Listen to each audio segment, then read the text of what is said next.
You guys have no idea how much of a W it can be for the left if we play our cards right with having MrBeast in the culture war.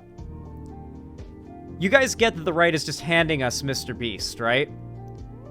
That for years, MrBeast has been this untouchable figure that anyone who criticizes him gets, like, made fun of as being against the guy who cures blindness and, like, gives grocery stores worth of food to charity every year and builds schools and wells and bridges and roads in Africa. Like, it is really hard to criticize MrBeast and not have an overwhelming amount of hate in response. And that's why I think the left should be far less, ew, MrBeast, cringe, ooh, Zoomer, brain rot. I see a lot of lefties saying this because of the, like, wanting to be more, I don't even know, wanting to be opposed to, like, the popular shit that everyone's watching online. I don't even know. But MrBeast has continuously proven himself to be, like, seemingly a pretty good guy. For one, for those of you guys that don't know, Sneeko, I believe, was actually a MrBeast team member. And as he got, like, to be problematic, MrBeast fired him. And then he ended up, like, dissolving into what he is now. On top of that, yeah, I'm pretty sure Sneeko started out as a MrBeast team member. Correct me if I'm wrong. Let me check. Hold on. Sneeko... MrBeast team. Yeah, why did MrBeast fire Sneeko? MrBeast fires Sneeko got fired by MrBeast. Sneeko claims he quit MrBeast. MrBeast claims MrBeast fired him. You decide what you think is more likely to be the case. Anyway, on top of that, several of MrBeast's known ex-friends have proven to be conservative transphobes themselves, all the while, time and time again, just like yesterday, when Keemstar took a break from tweeting about how gay people are pedophiles, he tweeted out, Nick Merckx calls out Chris Tyson, who's actually Ava Chris Tyson. Chris is the middle name now. Her actual, like, name is Ava now, so just for those unaware. Nick Merckx calls out Ava Tyson. You should be ashamed of yourself, leaving behind your wife and child to play pretend. And then MrBeast replied, and of course, ratioed the fuck out of Keemstar, saying, Ava is literally always with her kid and doesn't even go on shoots to spend more time with him. Tuckman is always smiling. I think Tuck is is like the nickname. Tuckman is the nickname for the kid.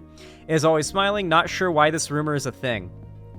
It's so weird because, like, MrBeast is like an Elon Musk fanboy, but not in the way that most Elon Musk fanboys are. Like, he just likes electric cars, Teslas, and faux futurism stuff, and he likes, like, the 2019 Dogecoin era Elon Musk memes, and so he tweets like Elon a little bit, like, not sure why this rumor is a thing, you know, but because he's MrBeast and not saying something bigoted, I feel like it's far less obnoxious and it actually works. It feels like MrBeast is the left's Elon Musk. What do you really think about it? Would you guys agree with that? And then, of course, you've got the right's response, which is just overwhelmingly bitchy. A good example is a tweet from The Quartering earlier today. MrBeast, totally normal trans buddy. It misspelled the, like, dead name, I guess you could say, is now putting her son in high heels so he too can play out the fetish. And the replies like, those were bought for the kid too, they're kid size, meaning this wasn't just an incident where the kid decided to try on mommy, or I guess daddy's in this case, is high heels. Fact that MrBeast defended this is crazy. But we shouldn't call them groomers, right? It's literally their own kid. Like, letting your kid dress up in high heels is grooming? Is pedophilic? Like, it's a fetish? Like, dog. Like, it's actually insane. Actually, I've got a really good quote tweet for this. This guy is claiming we shouldn't take the DrDisrespect allegations seriously because the evidence is sparse. Meanwhile, Mr. Beast, totally normal trans buddy, is now putting their son in high heels to play out the fetish. It's like, okay.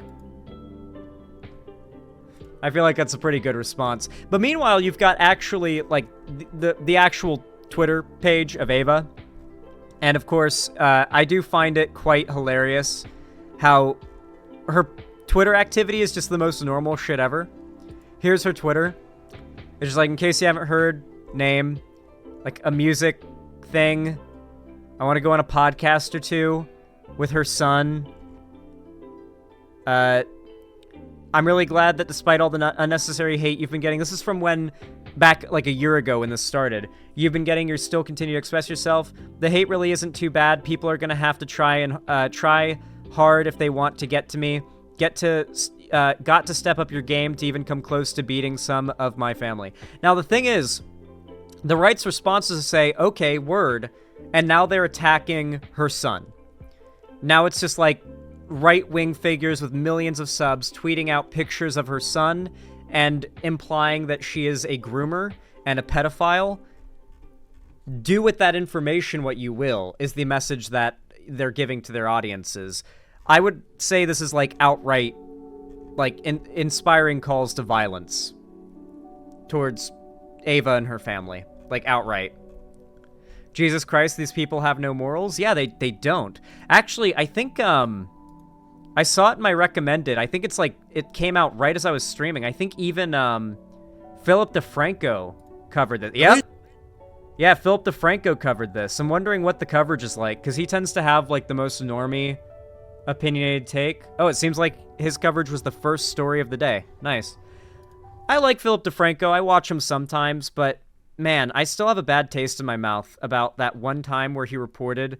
He didn't actually report. He tweeted about an article from New York Times that I was actually interviewed for. It was about the YouTube radicalization. And in the title, he got really mad about it. And the thing he got mad about, though he didn't know this was like what happened, he just thought that the article was claiming he was alt-right just because he didn't read it.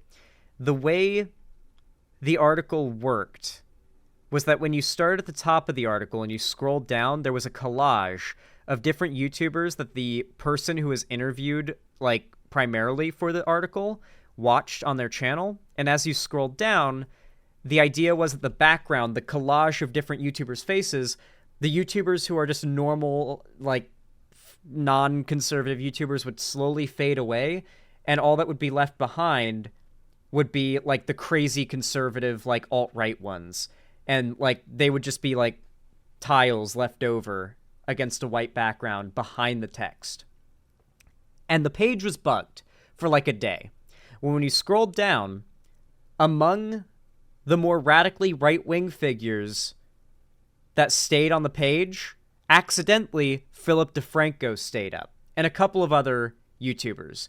It was fixed within a day, but Philip DeFranco put out a tweet, angry, admonishing the whole article and everything it was about, like the right-wing radicalization through YouTube, because he thought it was claiming he was a Nazi, and talked about how it's like some crazy takedown of YouTube and YouTubers and trying to claim every alt media source is alt-right. It was like, dude, you could have just read like the first two paragraphs of the article, you know? And that gave me a about Philip DeFranco, but I think he's overall a good guy. His politics aren't bad. It's just that, like, the dude posted cringe there pretty bad. But regardless, let's see what his, like, sort of...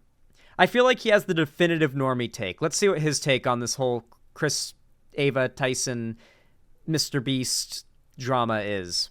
There's been some wild allegations getting thrown out left and right over the weekend, with those and the back and forth and all the fallout being one of the most requested stories to talk about today. Right at the center of all this, you have MrBeast. Me too, Philip DeFranco. Me too. Very requested. Ava Tyson, DrDisrespect, Nick Merckx, a bunch of names that you may or may not be familiar with. As far as MrBeast, obviously biggest creator in the world, and Ava Tyson's been a part of the MrBeast crew from the beginning, with MrBeast having to, once again, like he's done in the past throughout... Yeah, Ava's like one of the OGs. I've actually watched MrBeast for a really long time. For those that don't know, MrBeast really blew up during the time when I was like 18 or 19 and playing a lot of Fortnite, so I was like prime MrBeast viewer age as he really got big. And I remember, like, she's been around as long as MrBeast has been, like, someone. And I'm pretty sure she's a childhood friend of his and has been around since the beginning. So, like, I really think it's the perfect example of how no matter who you are, or where you're from, where you live, or where you are in life, simply having, like, a friend or family member who's LGBT just drastically decreases the chances of you becoming some awful bigot, you know? Like, she was MrBeast's childhood friend. MrBeast knows that, like, Ava's not a bad person, like, knows that none of the things the right says about trans people are true in regards to her. And so I feel that just immediately predisposed MrBeast to not being some transphobic piece of shit. Especially because being one means, like, well, what the fuck? How's your friend going to feel about that now? Your best friend since childhood. About her transition, defend Ava online. With this most Ava used to make attack helicopter jokes in the early days. True. Yeah. Like, a lot of trans people, like, a lot of, like, the most edgy, hateful, transphobic, like, teenagers nowadays are going to be trans girls posting about how embarrassing it is, the things they were posting when they were younger in, like, a year or two. And that's not every case, but, like, a surprising amount of trans people who are super progressive now I've met online started out as extremely overcompensating, self-hating, like, transphobic content watchers, and then eventually when they started to accept that they're trans, they started watching, like, you know, like Blair White and stuff like that, and then from there they ended up finding, like, more progressive content creators and falling out of the, like, horrible true scum stuff. It's a gradual, like, moving from self-hatred and denial to acceptance and self-hatred to acceptance and self-love.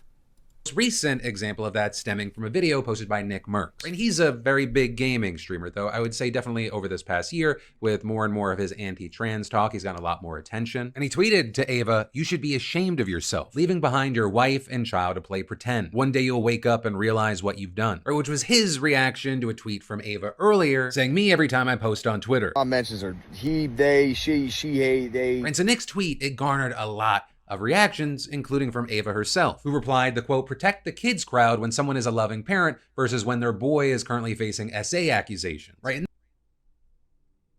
she killed him. She killed him with that one, dude. She killed him with that one. Like, how are you gonna, like, bring out the gay people are groomers argument as a deflection to your buddy getting accused of grooming a minor? Like, come on, man. Like, the copium. The absolute copium.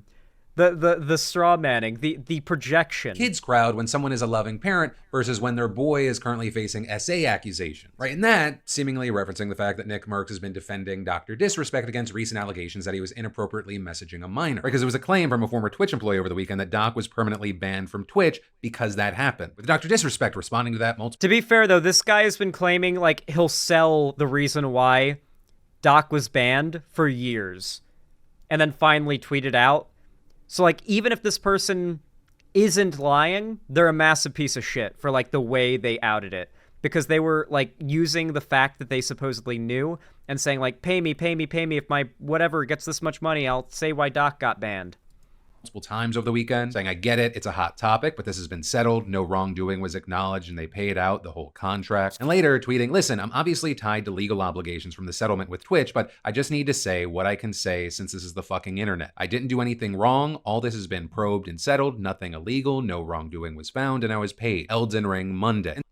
I think it's also worth adding that DrDisrespect's co-founded game company put out a statement where they said, upon hearing the allegations, they assumed DrDisrespect was innocent, did an internal probe and spoke to all parties involved, and in response have decided to cut off all connections and communications with DrDisrespect. This is a game company he co-founded, has dropped him after doing an internal probe and speaking to all parties involved and initially assuming innocence. We've yet to have any public evidence yet, but at this point, it's pretty fucking hard to say that there's no solid ground to say that this is a believable claim. And today, during that live stream, he said, for those that are looking me to expand on what I said this weekend, that's not happening. Saying that he said what he already needed to say. And adding, I don't give a fuck about this guy. That's it. But that said, going back to the Ava and Nick. I'm going to be completely honest. This is like the biggest, like, this makes him look really guilty. Have you ever seen a YouTuber who's been falsely accused of stuff like that respond by just ignoring the allegations entirely? Because that's never how it goes. The response to, like, is always proving it, that nothing was done wrong. You don't just ignore it unless you're guilty and you just want it to go away. Like, the number one advice that content creators will tell you if you've done something wrong and you want the, like, drama to go away is to ignore it entirely. Maybe make one brief statement in, like, a tweet and then ignore it. Mute or ban anyone who brings it up and then just move on, right? And people will forget about it eventually. That seems to be the path that DrDisrespect is taking, and that's not the path that innocent content creators tend to take, you know? Like, when I got accused of, like, having a sex cult, I spent, like, a week putting together the biggest, like, response ever. I didn't even need to go that far. I just really wanted there to be no room for doubt. The bar would be so much lower for Doc to prove his innocence, and the fact that his response is say, I've said everything I mean to say, I will acknowledge it no more, feels like his lawyer told him to say that. You know what I mean? Stuff, you know, one of the biggest responses there was from MrBeast himself, saying Ava is literally always with her kid and doesn't even go on shoots to spend more time with them. Tuckman is always smiling, not sure why this rumor is a thing. And as you can imagine, when the biggest creator on the platform chimes in on something, it becomes an even bigger conversation. Whether it be people on the side of how dare MrBeast say that, or upset with the fact that he's friends with, supports, and features a trans woman in his content. But this is there were also a ton of others loving what MrBeast said here, saying things like his constant defense of Ava is very nice to see, saying this matters especially for the next generation. So there's an argument that's brought up, and I think is the strongest one, that's used against Ava and MrBeast and, like, the trans community, I guess, by large. I've seen a lot of like drama and commentary community YouTubers bring this up. Ironically, you know, MrBeast is seeming more untouchable than ever, or more touchable than ever now that he's pro-trans publicly. You know, you get a lot less people coming into the replies to defend him by saying, "Oh, he cures blindness and builds wells in Africa," when it's about his defense of trans people. So the criticism in question is about Ava having once purchased a commissioned artwork by a known, nowadays I would say, known pedophile lolicon artist named... I'm thinking Shadiversity. It starts with Shad. Is it Shadman? Shadman, sorry. We just covered Shadiversity earlier, so Shadiversity was bouncing around in my brain. It's such a similar name. Shadman. Now, nowadays, everybody online who's, like, knows anything recognizes Shadman as a creepo, pedophile, weirdo, Nazi piece of shit, and criminal. I think he's actually a felon now, too. But fast forward to 2015 or 16, I believe, is when she bought that that image. Shadman was disturbingly normalized. I don't know how else to explain this in a way that doesn't make it sound like everybody on YouTube back then was a pedophile enabler, but pretty much everybody on YouTube back then was a pedophile enabler without realizing it. Like, Shadman was one of the most recognizable, popular, and memed artists out there. It's a bit like Stone Toss. You know how Stone Toss is like a known Nazi among those that can recognize Nazis and care that somebody is a Nazi, and yet his content is like everyone recognizes Stone Toss's art because it's reused for memes. They're like, he makes some apolitical comics and drawings that are just shared around and have gained a lot of popularity. But if you know Stone Toss, you know he's a Nazi. Shadman had a very similar situation back then, where Shadman's art was used in memes, non-stop, repurposed for memes and stuff. Shadman was brought in as a guest, like, speaker and artist and, like, meme art guy in YouTube videos by large popular animation YouTubers and, like, commentary YouTubers and, like, meme, like, Leafy clone YouTubers and stuff. Like, I don't know how much I can really say to get across to you guys how weirdly normalized and accepted Shadman was for someone who just made blatantly lolicon art, right? The claim in the defense was it's just ironic and edgy and subversive, and he's just trying to provoke people and be edgy and stuff. It's like, whatever, man. I understood that shit to be creepy when I was 15, and the dude was, like, all over YouTube and was accepted. Like, occasionally you'd see a post about how he's, like, his, like, profile picture looks a lot like a fucking Nazi uniform, and the occasional post about how his art is, like, borderline child porn, if not just full-on. But when Shadman really blew up his own reputation was when he did two things that finally nuked his ass. Finally. And it was when he drew pornography of the underage actress who plays Wolverine's daughter in Logan. Spoiler alert, Wolverine's daughter. That's who she is. She's Wolverine's daughter in that movie. The big spoiler. Oh, the claws. Who could have guessed? Anyway, and then also Keemstar's daughter, I think. He drew some, like, shit of. And it was like, no, but yeah, I remember this. Yeah, it was fuck Keemstar and all, but, like, come on. That's not a Keemstar thing. That's a pedophile drew child porn of Keemstar's daughter, who's underage. Those two things happened, I guess, quite close to each other because, like, they were kind of wrapped together as the same massive controversy, and all of a sudden, everybody realized, I guess, overnight, what a fucking creep Shadman was, and everyone dropped him. Everyone, like he just became the known pedophile creepo Nazi artist, right? But when Ava Tyson bought that image, it was way back in, like, 2016, 2015, when people were just doing the most edgy, cringe, awful shit, because, like, 2015, 2016 YouTube and the internet in general was about ironically doing edgy, crazy, offensive, awful shit, gross shit. I mean, like, one of the most popular culturally relevant videos on YouTube in 2016 was Vomit Cake. If you were around then, I don't have to explain what Vomit Cake is. But if you weren't, I'll explain it so you know what it is. This was just unironically a huge video on YouTube.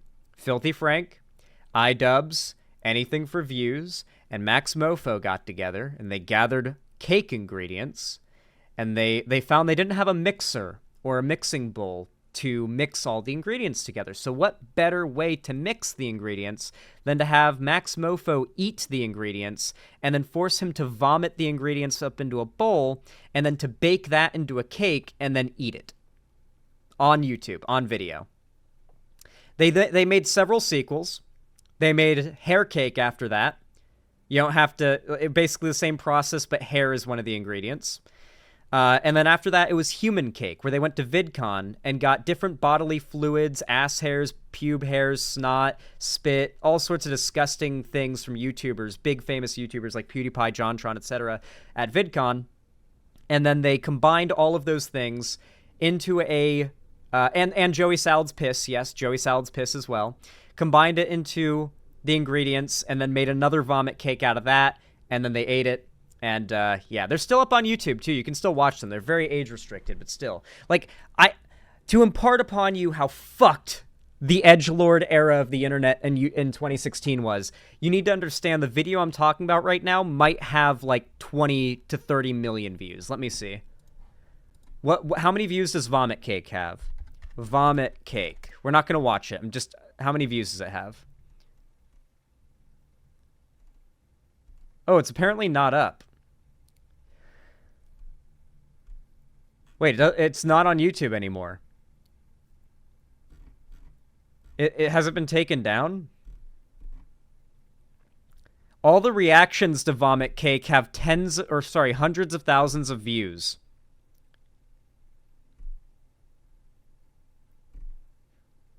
Max Mofo's The Ramen Off with Filthy Frank, where they try to eat an entire table worth of ramen, 10 million views. So this was 8 years ago. Just for a little bit of reference on, like, how many views this got, Max Mofo's crossover video with Filthy Frank has 10 million views. That's still up on YouTube.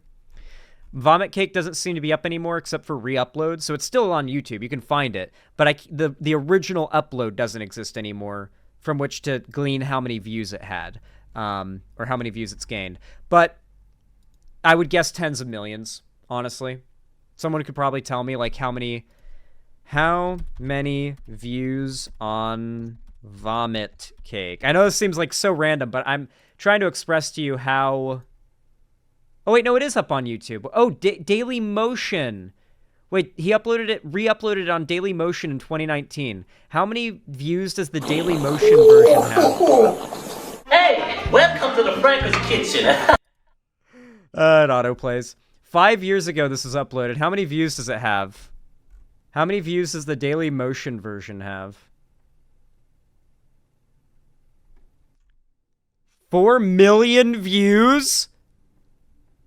4.2 million views on the 5 years ago re-upload on Daily Motion by Filthy Frank of Vomit Cake. So I need you guys to understand how much of a grip just the most disgusting shit you can imagine had on the internet back then.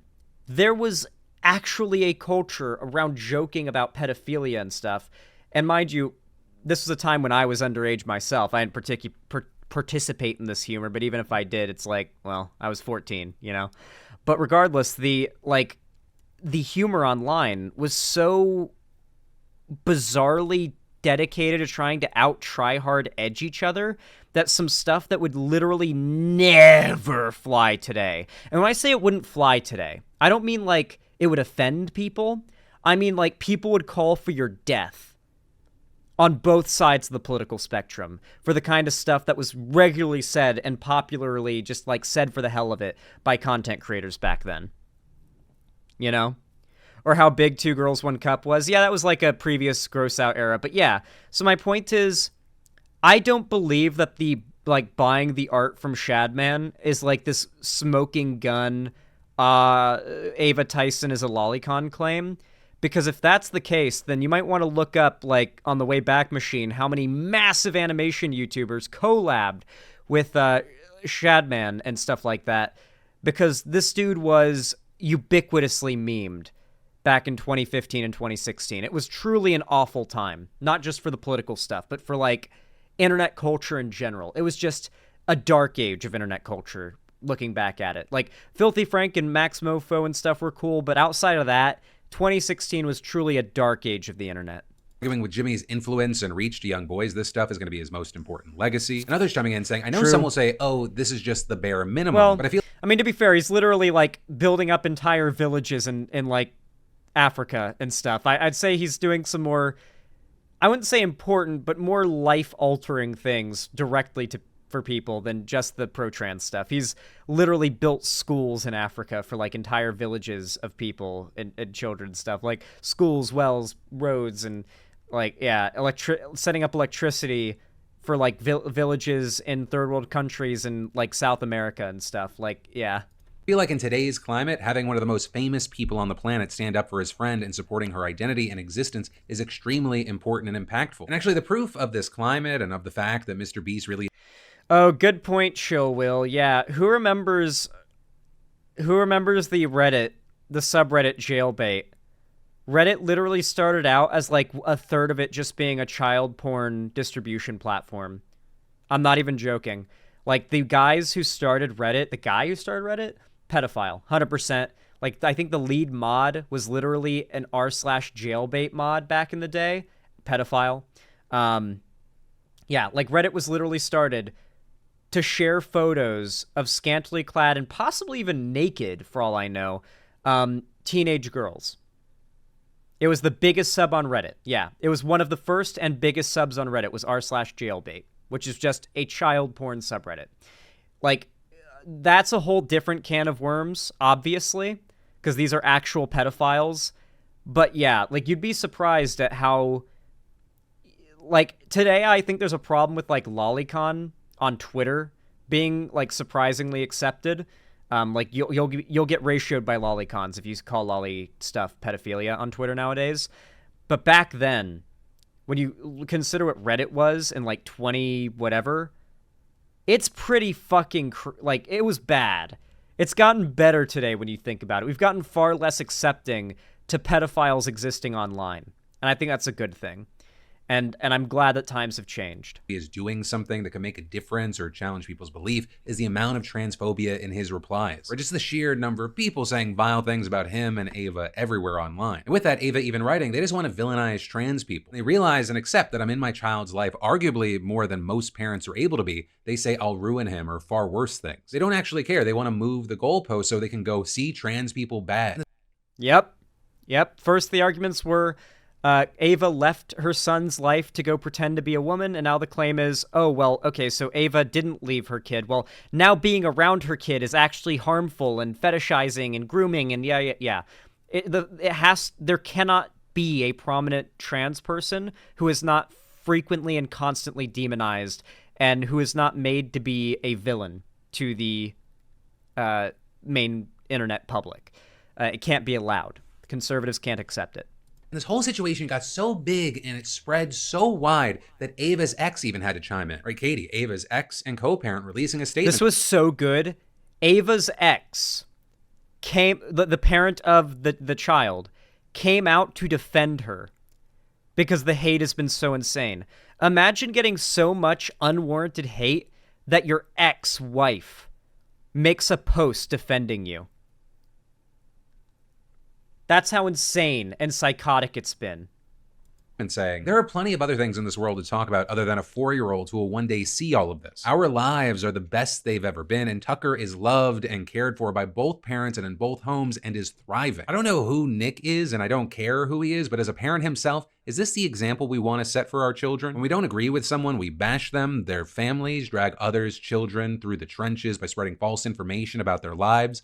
Be better, set better examples. But ultimately, as of filming, that is where we are with this. And of course, like with all our stories, because this is a news show, but Oh wait, hold on. That happened to me once. For those who don't know, Lonnie replied, commented on the DJ Mule video, saying you should never have made this. Wait, that actually has happened to me. My ex-girlfriend Lonnie literally commented on the fucking DJ Mule video, simply saying, you should never have made this.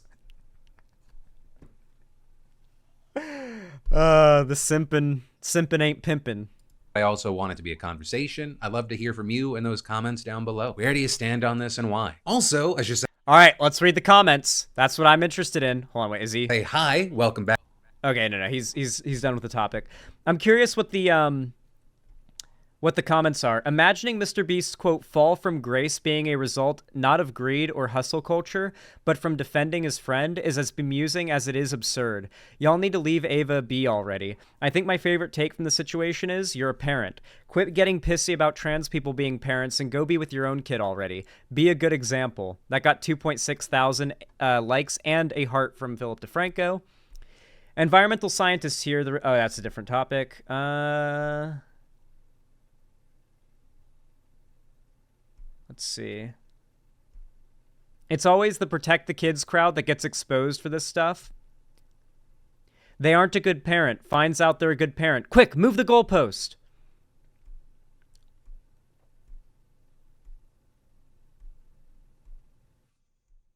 Any other? Nick Merckx is the kind of guy, if given choice, would rather give a child to straight abusive and alcoholic parents than a loving gay couple. This isn't just limited to one side, but there are too many people who use kids to score political brownie points in their echo chambers, and it's sickening. That's a pretty popular belief, as centrist goalpost as it is. People don't like when parents get their kids involved in politics, even if the politics are good, loving, and accepting. Taking your kid to a pride parade to say, trans people are people, that will get you about as much hate as taking your kid to a gay hate parade saying gay people are sinners. Because a lot of centrist middle of the road people will just be like, don't get kids involved in politics no matter what they are, which is of course not really a good position, but there's this weird belief that kids shouldn't have to learn or know about politics because they're so innocent. Politics is so corrupting, I guess. I mean, it is kind of corrupting, not gonna lie, but still. Anyway, I think MrBeast, Philip DeFranco, and the general public seem to have the right opinion on all this, which is the people going after Ava are fucking insane and she should be left alone. I'm really glad to see that MrBeast's not going to fall off because he dared to defend a trans person. Though if he did, could you imagine like how fucking wild that would be if MrBeast defending his trans friend was his downfall? The right would never let us live down that go woke, go broke. That would go crazy. I doubt it'll happen, but man, that would be a nightmare. More likely than not, I think this is going to lead to a lot of MrBeast fans being far more pro-trans, especially since they're being exposed to the friendship with a trans person, like of their favorite content creator. I think it's going to be a very positive impact overall. And a lot of young kids, they're blank slates, and their first impression of trans people is going to be Ava and MrBeast videos. Having fun with MrBeast, being friends with MrBeast, being a normal person, just chilling out, you know? So yeah. If you guys enjoyed this video, consider dropping a like. Every thumbs up really does go a long way, no matter when, where, or what you're watching. I really do appreciate it. Consider commenting down below what you thought of the video if you really want to help out the channel too. It boosts the channel in the algorithm and helps a lot as well. Consider subscribing and ring the bell icon if you haven't already, so that YouTube actually tells you when I go live or upload a new video. And of course, make sure to follow all of my social medias, which are linked down below in the description if you want to see more from me. And don't forget to join my fan Discord as well. It's totally free, the main hub of my fan base and community. And I also do game events, call-in streams, watch parties, and announce all my new videos and streams there. So make sure you've joined and have notifications on so you don't miss anything. And don't forget, if you've got the money for it, you feel like it, and you want to, consider donating, subscribing, or gifting a sub on my website. It really does help out a lot. I'm currently raising money to start doing quail content, which should be pretty soon. And I am super excited to start, so your support is highly appreciated. It also helps keep food in my belly and a roof over my head. But really, with all that said, thank you all so much for watching. I really do appreciate it no matter how you support me, and have a good one.